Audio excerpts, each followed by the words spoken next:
বিয়ে বাড়িতে তখন আনন্দের আমেজ, চারদিকে ঢাক ঢোল, হাসি ঠাট্টা আর অতিথিদের ব্যস্ততা।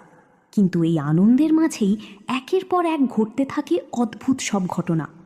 বরপক্ষ গেটের সামনে আসতেই 1,00,000 টাকা গেট ভাড়ার কথা শুনে শুরু হয় দর কষাকষি। শেষ পর্যন্ত নকল টাকা দিয়ে গেট পার হওয়ার বিষয়টি ধরা পড়ে গেলে পরিস্থিতি একেবারে উত্তপ্ত হয়ে যায়। বরপক্ষকে অপমান করে বাড়ি থেকে বের করে দেওয়ার কথাও ওঠে। কিন্তু কেউ জানে না এই বিয়ের আসল রহস্য আরও গভীরে। কারণ বরযাত্রীর ভিড়ে লুকিয়ে আছে শান্ত। আর শান্ত এখানে এসেছে বরযাত্রী হয়ে নয়, দীপ্তিকে নিয়ে পালিয়ে যাওয়ার জন্য। শান্ত আর দীপ্তি একে অপরকে ভালোবাসে। বিয়ের সব আয়োজন শেষ, তাই সময়ও খুব কম। সুযোগ পেলেই দীপ্তিকে নিয়ে পালিয়ে যাওয়ার পরিকল্পনা করে শান্ত।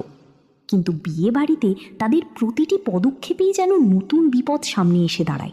কখনো ফটোগ্রাফারকে নিয়ে সন্দেহ, কখনো শরবত নিয়ে ঝামেলা, আবার কখনো ঝুমুরের সঙ্গে বরপক্ষের তর্ক।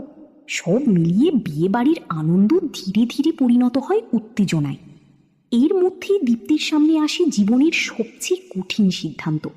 একদিকে তার ভালোবাসার মানুষ শান্ত, অন্যদিকে তার বাবা মায়ের সম্মান আর পরিবারের স্বপ্ন।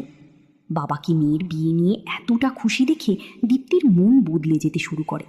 সে বুঝতে পারে শান্তর সঙ্গে পালিয়ে গেলে শুধু তার নিজের জীবন নয়, তার পরিবারের সম্মানও ভেঙে পড়বে। তাই নিজের ভালোবাসাকে ত্যাগ করার সিদ্ধান্ত নেয় দীপ্তি।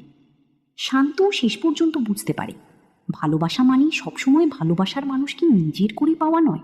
কখনো কখনো ভালোবাসার মানুষের সুখের জন্য নিজের ভালোবাসাকেও ছেড়ে দিতে হয়। কিন্তু গল্প এখানেই শেষ নয়। বিয়ের আসর বসে গেছে, সবাই অপেক্ষা করছে কবুল বলার জন্য। আর ঠিক সেই মুহূর্তেই শান্ত আবার দীপ্তির সামনে হাজির হয়।